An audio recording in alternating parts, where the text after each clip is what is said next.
commencer avec beaucoup de retard dont on vous prie de nous excuser. Donc, en fait, ce que je vous disais et que vous n'avez pas entendu, c'est que cette réunion était importante. S'il vous plaît, vraiment coupez vos micros parce qu'on a beaucoup d'écho. Oui, je suis en train de regarder. Et donc, l'instruction a un petit peu changé cette année, ce qui explique le changement du calendrier de la vaccination. Et puis, je voulais aussi vous présenter les résultats de l'année dernière. Alors, résultats uniquement au collège, parce que nous n'avons pas de résultats. Vraiment, s'il vous plaît, coupez vos micros. Alors, voilà, vous aurez bien sûr notre diaporama. Alors, pour la campagne de 2024-2025, 569 établissements ont participé. Donc, l'intégralité des établissements publics et 63 collèges privés sous contrat, ce qui est beaucoup plus que l'année dernière, et 6 EUREA. Ça correspond à peu près un peu plus de 87% des collèges de la région.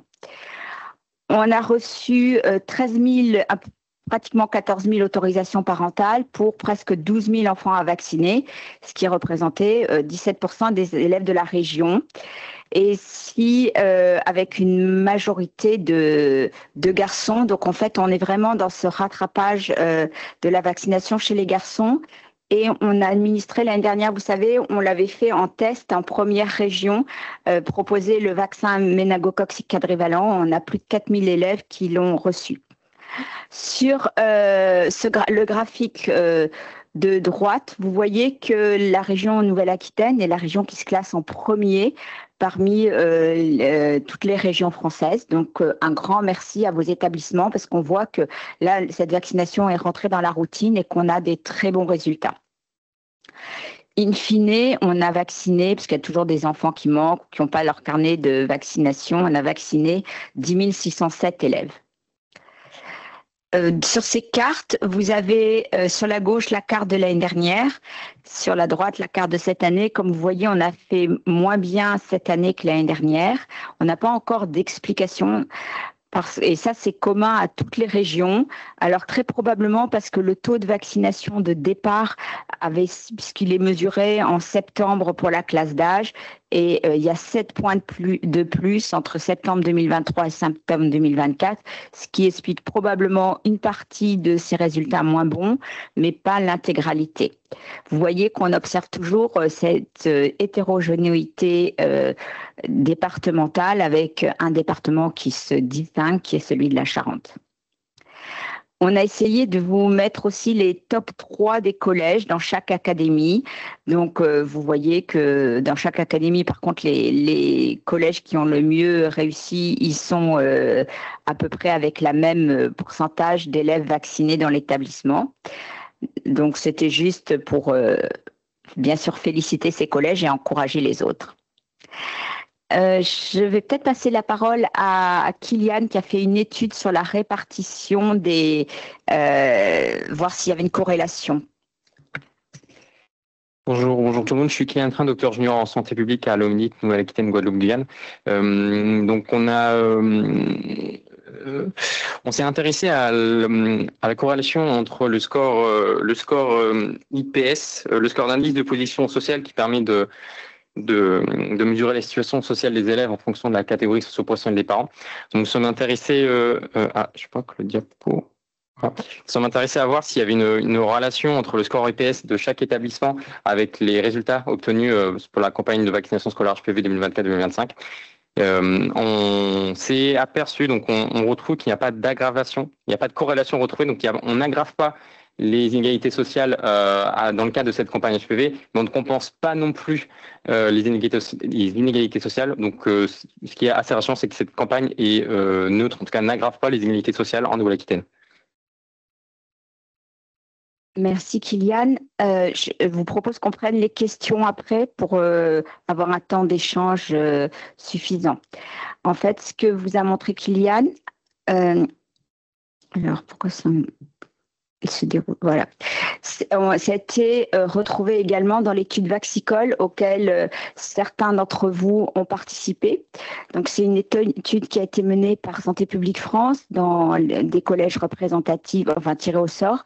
Donc, Santé publique France n'est pas là ce matin pour vous la présenter, mais je pensais que c'était intéressant de la partager avec vous. Donc, je vais emprunter leur diapo avec leur accord, bien sûr. Donc, il y a une première partie des questions qui est la perception des parents sur la campagne. Donc, il ne s'agit pas de la campagne 2024-2025, mais 2023-2024. Et donc, 89% des parents ont trouvé les informations complètes, rassurantes, et ils étaient très satisfaits de cette information. 54% des parents avaient demandé l'avis de leur médecin traitant avant de faire vacciner leur enfant au collège. Donc, on voit l'importance de la place du médecin traitant dans la part de la décision. Sur l'impact de cette campagne en milieu scolaire sur l'augmentation de la couverture vaccinale, on voit que cette couverture vaccinale a été extrêmement boostée par cette campagne en milieu scolaire avec 30 points en Nouvelle-Aquitaine, puisqu'il est à peu près pareil dans toutes les autres régions. Et ce qui est très intéressant, et ça rejoint l'étude de Kylian, c'est que le gain de couverture vaccinale était le même dans toutes les classes sociales. Donc, il y a une persistance des inégalités, mais on ne les a pas creusées, comme ce que vous a dit Kylian. Et en fait, c'est très important parce que dans les actions de santé publique, très souvent, c'est les personnes les plus favorisées qui en bénéficient. Et donc, là, on n'a pas eu cet effet-là. Globalement, on a eu par contre un effet de réduction des inégalités territoriales avec une augmentation de la couverture vaccinale qui était plus importante dans les régions qui présentaient des plus faibles taux de couverture vaccinale. Donc en fait, on a cet impact qui fait partie des impacts qu'on avait recherchés et qui est vraiment positif. Alors, pourquoi ça ne défile pas bien ?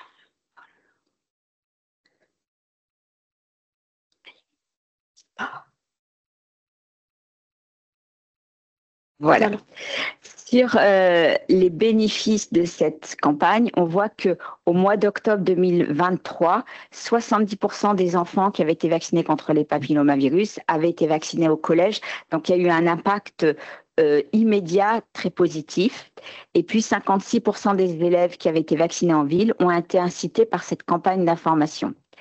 Donc, il y a une forte contribution de la campagne en milieu scolaire sur la couverture vaccinale, même si il faut la modérer parce que le questionnaire montre que 81% des enfants auraient fait vacciner leurs enfants, même si ça n'avait pas été proposé au collège, mais moins souvent dans les familles socialement défavorisées. Donc là aussi, on peut se dire qu'on a eu quand même un petit impact sur les inégalités sociales. Sur les freins, on a une préférence de la vaccination par le médecin traitant, la peur des effets secondaires de la vaccination HPV, mais d'un autre côté, on a eu des leviers forts autour de la gratuité, notamment pour les personnes en situation financière difficile. Et puis, les familles plutôt favorisées ont apprécié la facilité d'accès. Donc, en conclusion, en fait, ce qui est important, c'est de faire attention à la communication envers les personnes les plus socialement défavorisées pour essayer de réduire ce déficit de couverture vaccinale et puis de bien rassurer sur les effets secondaires et de capitaliser sur le rôle central des professionnels de santé dans la décision vaccinale. Et toutes les études qu'on a pu mener après ont montré l'impact très important de l'accompagnement des infirmiers de l'éducation nationale, justement dans cette facilitation de la décision vaccinale. Alors, sur l'organisation de la campagne en 2025-2026, donc vous voyez qu'il y a eu, vous l'avez reçu, une nouvelle instruction. Une nouvelle instruction qui a été publiée en juillet 2025. Et vous voyez que dans cette instruction, on a introduit, aux côtés de la vaccination contre les papillomavirus, la vaccination contre les infections invasives à méningocoque A, C, Y et W. C'est une recommandation nationale du fait de l'importance de l'épidémiologie et de l'épidémie actuelle de ces méningocoques. Et en fait, on se rapproche d'une vaccination de l'adolescent avec HPV et méningo. Il est aussi possible, alors, il est aussi possible d'avoir un rattrapage pour les autres vaccinations, mais on a choisi en Nouvelle-Aquitaine, au moins pour cette première année, de ne faire que HPV et méningo, sauf en Charente où il y avait une tradition de vaccination beaucoup plus large et qu'on a maintenue. La population ciblée sont les élèves de 11 à 14 ans, ça correspond vraiment à la MM du vaccin HPV, mais cette année qui sont scolarisés en 5e et en 4e. Le recueil des autorisations se fait toujours via la plateforme SIADEM avec une possibilité de déposer ces autorisations par voie dématérialisée et ça a été le grand effet positif en Nouvelle-Aquitaine puisqu'on a été les premiers à faire ça et parce que ça permet en fait avec le dépôt de cette autorisation de créer des dossiers vaccinaux dans la foulée et donc de ne pas avoir d'erreur de recopiage. Mais bien sûr, c'est important de pouvoir aussi accompagner les parents qui ont des difficultés avec le numérique, soit parce qu'ils n'y ont pas accès, soit parce que c'est difficile pour eux. Et donc, cette instruction précise bien la nécessité d'accompagner les personnes en difficulté en leur remettant une autorisation papier. Sur le site de l'ARS, nous avons des autorisations qui sont traduites dans toutes les langues, enfin la majorité des langues, et qui sont des traductions validées et qui sont tout à fait utilisables et téléchargeables sur le site.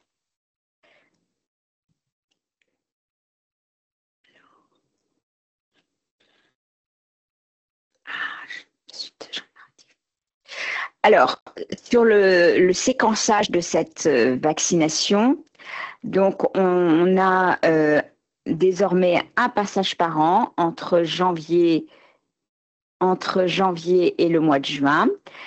Et la nouveauté, c'est que le carnet de santé est vraiment obligatoire, alors que jusqu'à présent, on avait toléré d'appeler les parents au cours de la séance de vaccination. La composition de l'équipe mobile, il y a toujours soit un médecin, soit une sage-femme pour avoir une valence médicale. Et la plupart des équipes mobiles font appel à des infirmières libérales du territoire. Les vaccins sont toujours remboursés à 100%, que ce soit pour le méningo et l'HPV, donc avec aucune avance de frais pour les parents. Et bien sûr, l'administration du vaccin est prise en charge par l'assurance maladie. Et puis, afin d'être vraiment très sécuritaire, il y a un suivi en continu de cette vaccination par l'Agence du médicament avec un recueil spécifique pour la vaccination en milieu scolaire.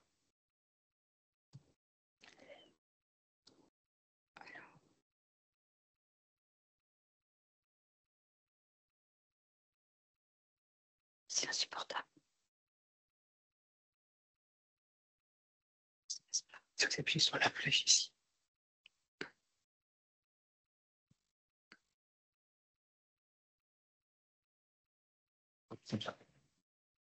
Alors, sur le calendrier de cette année, on vous avait dû recevoir via vos rectorats, puisque nous, on leur a envoyé, puis ça a été relu, le formulaire, enfin, le mail type qui permet de communiquer auprès des parents et de leur donner l'adresse pour qu'ils puissent se loguer sur la plateforme de dépôt des autorisations. Donc, on vous l'a envoyé cette semaine. Je pense que ça serait bien de l'envoyer d'ores et déjà aux parents avec peut-être une relance au niveau après les vacances de la Toussaint. Je pense que certains parents l'ont reçu puisqu'on a déjà plus de 500 autorisations sur le site. Donc, la réunion d'aujourd'hui qui est suivie d'une réunion un peu plus longue avec les infirmiers de l'éducation nationale, les médecins de l'éducation nationale, et notamment on voulait vraiment travailler avec eux le rationnel de la vaccination contre les méningocoques. Donc, à partir du retour des vacances de la Toussaint, vous savez que la communication nationale est confiée à l'INCa.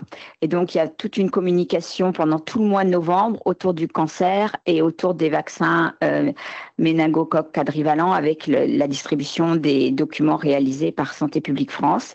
Et puis, nous, dans le même temps, vous savez qu'en Nouvelle-Aquitaine, on a eu une communication très volontaire avec un site dédié, avec des posts, des influenceurs. Donc tout ça va continuer. Et c'est l'occasion aussi de proposer des séances d'information aux parents ou des séances de sensibilisation.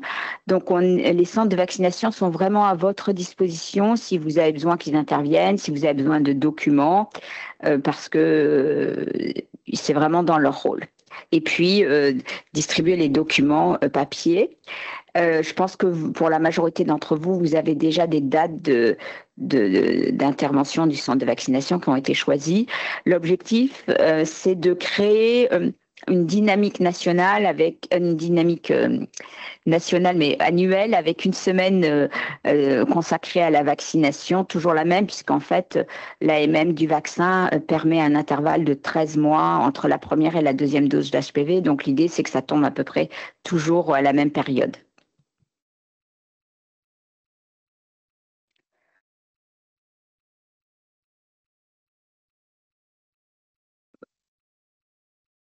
Voilà, donc peut-être je vais laisser la parole à Marina Pujol si elle veut vous présenter le rôle des équipes de l'éducation nationale. Marina? Oui, bonjour Sylvie, bonjour à toutes et tous. Alors j'étais en train de chercher la date pour l'Académie de Bordeaux. Le courrier est parti, hein, les invitations pour les parents. Le courrier est parti cette semaine. Je ne sais pas exactement, je ne me souviens plus la date, mais c'est parti.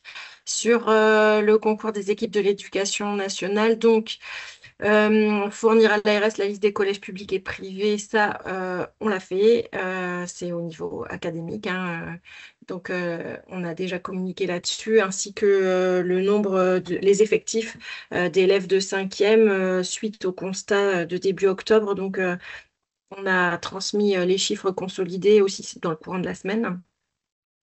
Ensuite, le rôle en établissement, donc transmettre à tous les parents d'élèves de 6e un courrier d'information à la fin de l'année scolaire. Alors ça, par contre, je pense qu'en 6e, ça n'a pas été fait cette année. On a reçu le courrier de la DGESCO le 2 juillet ou le 3 juillet. Voilà, c'était pas spécialement judicieux. Je crois que dans les autres académies, mes collègues me détromperont, mais si je fais une erreur, mais je crois que ce n'est pas parti. Juste pour une question de délai en fait. Mais comme disait Sylvie Quelet, l'instruction étant pérenne désormais, le fonctionnement va pouvoir s'améliorer. Donc nous communiquerons fin mai, début juin pour que les familles puissent être informées dès la fin de la 6e. Ensuite, dès l'entrée en 5e,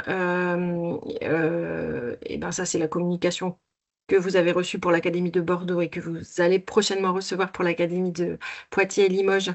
On vous envoie une communication à destination des parents avec des flyers d'information et l'accès à la plateforme pour déposer l'autorisation parentale. Il y a une version papier qui existe pour les parents éloignés du numérique ou nécessitant un accompagnement particulier. Ils peuvent être accompagnés par tout personnel de l'éducation nationale. J'ai vu sur une slide précédente qu'une coquille a persisté, disant que c'était les infirmières. Il y a plein d'établissements où il n'y a pas forcément d'infirmières. Donc voilà, il s'agit de remplir un formulaire papier. Par contre, les infirmières et les professeurs fléchés SVT ont des supports pour pouvoir animer des séances de sensibilisation à la vaccination, d'information, d'éducation à destination des élèves et à destination des parents d'élèves. En sachant que pour les élèves de 6e qui sont vus en dépistage infirmier, il y a aussi un petit temps à ce moment-là d'information des élèves avec communication du flyer pour que les familles puissent rappeler les infirmières et éventuellement euh, voilà, prendre rendez-vous et avoir un échange, un dialogue autour de la question de la vaccination. Ensuite, pour les familles éloignées du numérique, l'établissement va pouvoir recueillir les autorisations papier des parents qui seront sous enveloppe cachetée. Il est a priori pas question de les ouvrir. C'est le centre de vaccination qui va se charger de cette manipulation. Ce sont des données voilà, qui ne vont pas être partagées. Et ensuite, l'établissement met à disposition un local pour le jour J de la visite et contribue à l'organisation de la circulation des élèves. Il faut qu'ils puissent sortir de cours, être reçus dans la salle dédiée. À l'issue de la vaccination, il y a un temps de surveillance post-vaccinale d'un quart d'heure. Donc, il y a voilà, une petite préparation des locaux pour accueillir les élèves au moment de la vaccination et pour la surveillance post-vaccinale. Merci beaucoup, Marina. Je vais maintenant passer la parole repasser la parole à Kylian Trinck. Oui, ça, c'est 2 petites slides, vous les verrez, sur le dispositif renforcé de surveillance de la NSM, mais je ne vais pas m'appesantir dessus. Ce qui est plus important, voilà, c'est cet indicateur de suivi qui nous a été très utile l'année dernière et qu'on avait partagé avec les équipes de l'éducation nationale pour pouvoir favoriser l'adhésion et le dépôt d'autorisation dans les différents collèges. Oui, tout à fait. Lors de la phase de réouverture de la plateforme entre janvier et mars 2025, nous avons monitoré le dépôt des autorisations via un indicateur tricolore. Donc, on va poursuivre cette utilisation d'indicateurs de couleurs pour suivre cette année sur l'ensemble de l'année scolaire les dépôts des autorisations parentales. Donc, avec 2 indicateurs, un indicateur de 2 grandes catégories d'indicateurs. Un premier indicateur de démarrage bicolore en novembre 2025 pour estimer de façon binaire la mise en place d'actions, le démarrage, le début d'une dynamique de dépôt d'attestation dans les différents collèges où d'au moins 5 dossiers pour la vaccination, que ce soit pour HPV ou pour méningocoque. Donc, ça sera uniquement pour le mois de novembre 2025. Et donc, pour reprendre le principe du suivi qu'on a réalisé l'année dernière, donc on va reprendre cet indicateur tricolore HPV. On va également rajouter un nouvel indicateur méningocoque où on va binariser et catégoriser les collèges selon s'il y a plus ou 25% plus d'enfants avec un accord pour une vaccination méningocoque ou moins de 25% d'enfants avec un accord pour méningocoque. Et on va, à partir de ces 2 indicateurs-là, on va créer un indicateur composite quadricolore qui permettra de suivre la dynamique territoriale au niveau de l'académie du département sur les 2 vaccinations. Donc là, c'est pour vous donner un exemple du dashboard qu'on a à disposition des données par collège qu'on va suivre cette année et qu'on pourra diffuser. Donc, on suit à la fois les données par établissement, mais on suit également des données agrégées. Sur la diapositive. Est-ce que je peux me permettre juste une petite précision? Parce que du coup, le suivi de ces données, il se fait au niveau académique et c'est nous qui relance. Enfin, c'est au niveau académique qu'on relance. Chaque établissement ne va pas recevoir le tableau de suivi. Oui, merci pour la précision. Mais ça nous permet de relancer de manière un peu plus ciblée. Donc, en plus de suivre cet indicateur par établissement, on suit également cet indicateur de façon agrégée. Quand par exemple, là, lors de la phase de réouverture entre janvier et mars 2025 de la plateforme, où on a suivi chaque semaine la dynamique de l'indicateur tricolore au niveau des 3 académies au niveau de la région Nouvelle-Aquitaine. Merci beaucoup. Donc, en termes de communication, c'était vraiment le plus de la région Nouvelle-Aquitaine. On a notre chargé de communication, qui malheureusement n'est pas là aujourd'hui, a beaucoup travaillé pour redonner un petit nouveau look tout en restant dans la même gamme. Donc, voilà les nouvelles affiches qui vont qui seront disponibles et que vous pouvez télécharger si vous le souhaitez. On a aussi tout un un travail de communication avec des relations médias, avec des réseaux sociaux, des influenceurs et puis des achats d'espaces publicitaires. On a des partenariats également avec toutes les Sud-Ouest, YouTube, etc. L'idée, c'est vraiment de faire parler de cette campagne. Et donc, je vous ai mis le plan de communication. Et puis, je vais maintenant laisser la parole à deux chefs d'établissement qui ont bien voulu partager leur expérience parce qu'il me semble que c'est vraiment le plus important. Donc, on va commencer par Madame Dessin, qui est principale du collège Ronsard à Limoges. Allô, vous m'entendez? Madame, oui, très bien. Alors, je vais essayer de mettre ma caméra, mais je ne suis pas sûre d'y arriver. Donc, je ne veux pas vous faire perdre trop de temps. Donc, effectivement, établissement qui est classé en réseau d'éducation prioritaire renforcé. De ce fait, la partie numérique n'a pas pu être traitée. La première année où nous avons fait les deux versions numériques et papier, nous avons eu très peu de retours. Donc, la décision a été prise l'année suivante de n'utiliser que le format papier. Alors, c'est une charge de travail pour les infirmières qui est conséquent. L'avantage, c'est que nous en avons deux sur l'établissement, ce qui n'est pas le cas partout. Récupération des documents, des autorisations, mais aussi saisie des documents pour que les éléments puissent être remontés à l'ARS. Donc, c'est relativement contraignant. C'est un des points négatifs, mais les retours de façon globale sont plus conséquents, donc le travail n'est pas inutile. Ce qu'on a constaté aussi, c'est que la première année, tous les élèves ont été vaccinés, enfin tous ceux qui acceptaient d'être vaccinés ont été vaccinés, même s'ils n'avaient pas le carnet de santé. Et alors, j'ai bien conscience que c'est des décisions de médecins et on les respecte sans problème. C'est pas une critique, hein, pas du tout. C'est simplement une remarque. C'est que l'année suivante, les élèves qui n'avaient pas de carnet de santé n'étaient pas vaccinés. Donc, sur les 32 retours positifs, nous n'avons seulement 15 élèves ont été vaccinés puisque les autres n'avaient pas pris leur carnet. Des SMS ont été envoyés, des rappels ont été faits. On suppose que ces élèves ont volontairement refusé de présenter leur carnet pour ne pas être vaccinés, étant peut-être en désaccord avec leurs parents sur cette décision ou ayant peur au dernier moment. On n'en a pas connu les raisons.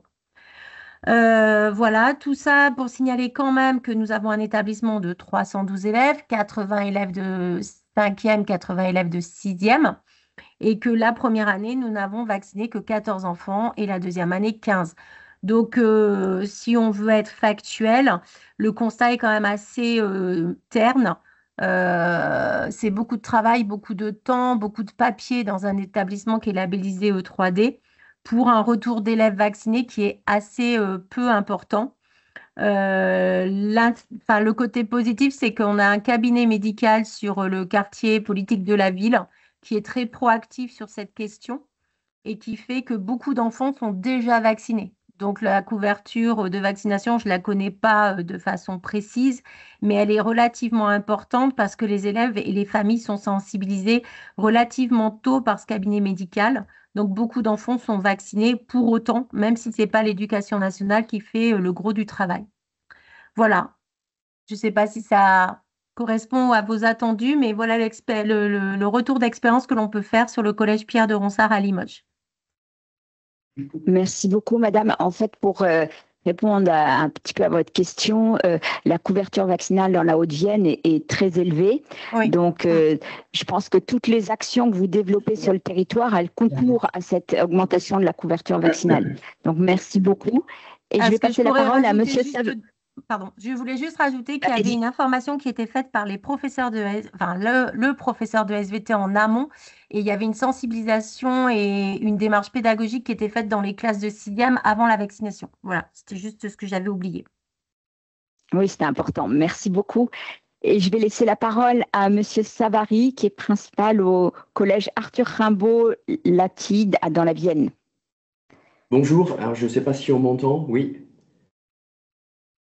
Ça fonctionne? Ok, parfait. On vous entend très bien, monsieur. Parfait, super, merci. Donc, je suis principal effectivement dans un établissement plutôt rural et relativement isolé.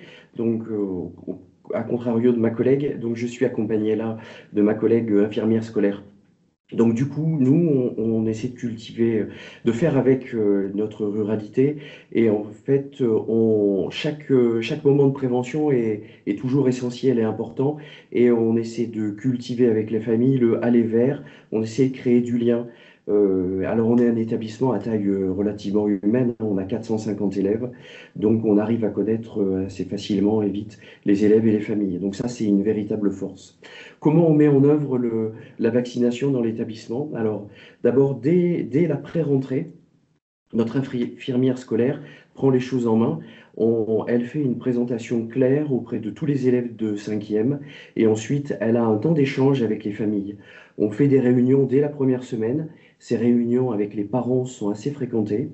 Et là, elle vient à la rencontre des familles. Et ça, je crois que c'est un temps fort. Du coup, il y a une information simultanée, élèves et famille. Ensuite, au cours de l'année, on va multiplier, enfin c'est ce qu'on a fait l'année dernière, et bien évidemment, on va recommencer cette année, on multiplie l'information, on la fait passer par plusieurs canaux. Alors d'abord, on utilise beaucoup Pronote et toutes ses fonctionnalités, donc la communication pour les parents et la communication pour les élèves. On s'appuie d'ailleurs souvent sur les élèves pour faire passer des messages aux parents. On le fait notamment au moment des élections et on voit que ça arrive à booster la communication.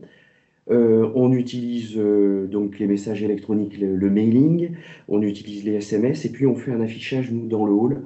On a un écran et on fait passer la communication de l'ARS parce que bien évidemment, on ne réinvente rien. On ne fait qu'utiliser les supports de l'ARS.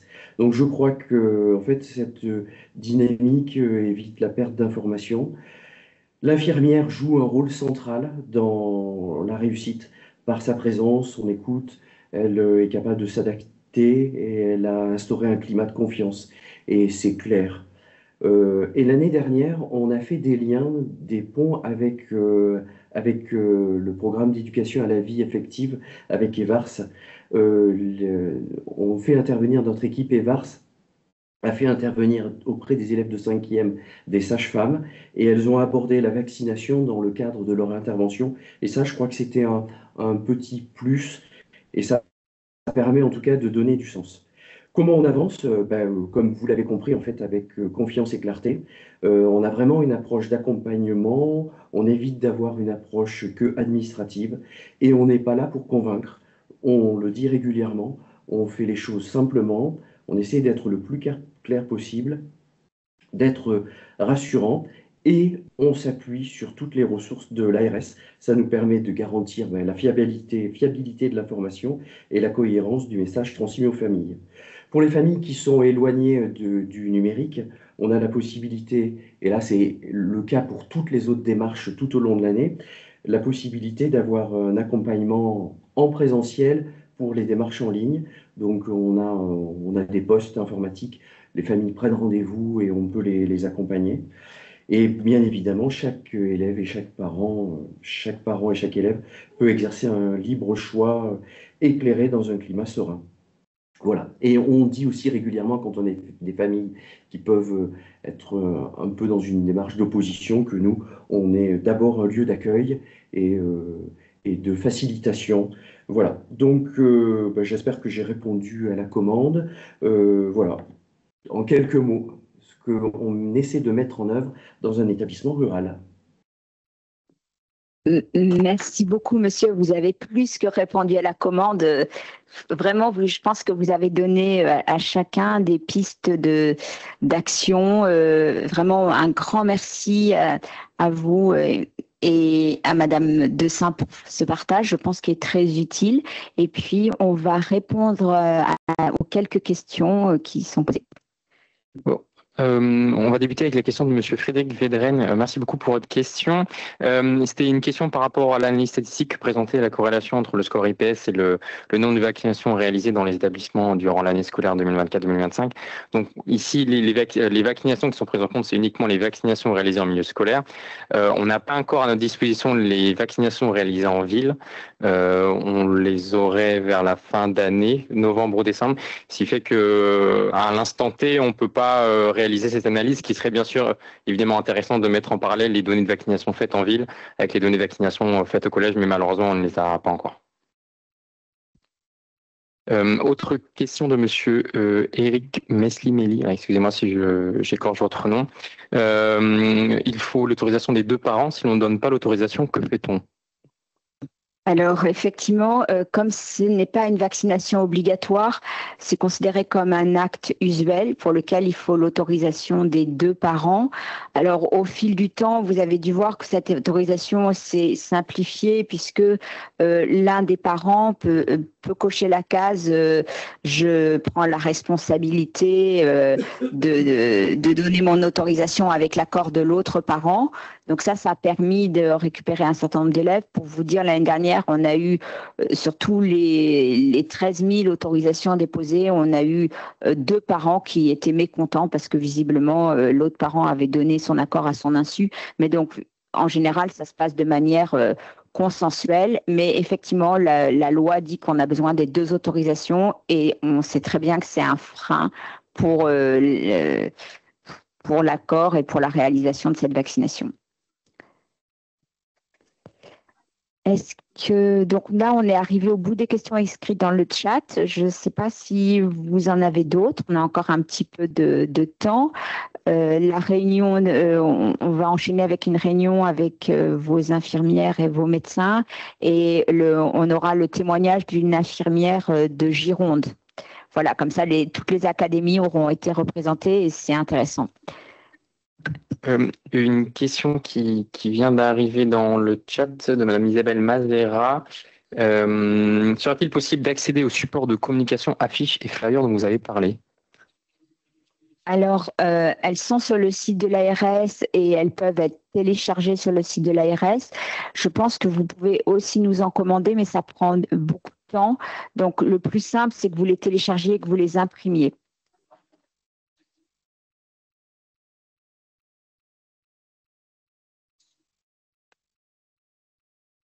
Bien, mais on peut voir si vous êtes plusieurs à vouloir des affiches, on peut voir avec le service de communication s'il est possible. Le plus dur, c'est pas tellement de les imprimer, c'est de faire le routage. Mais je peux voir avec nos correspondants dans vos différents rectorats pour voir ce qu'il est possible de faire. Est-ce qu'il y a d'autres questions? Bien, écoutez, s'il n'y a pas d'autres questions, je ne peux que vous remercier de vous être connectés aussi nombreux. On reste à votre disposition pour répondre à toutes les questions et voir comment vous aider. On a bien sûr via nos délégations départementales. Il y a une dernière question, pardon. Oui, il y a une question. Est-ce qu'il y aura une rediffusion alors à la fois de ce webinaire et celui juste après pour les infirmiers et médecins scolaires? Oui, alors c'est ce que j'allais vous dire. Les 2 webinaires sont enregistrés. Donc après, il faut qu'on traite un petit peu l'enregistrement, mais on les mettra à disposition sur le site de vaccination et comme ça, vous pouvez les télécharger autant de fois que vous voulez et les réécouter. Et puis, bien sûr, on vous enverra le diaporama.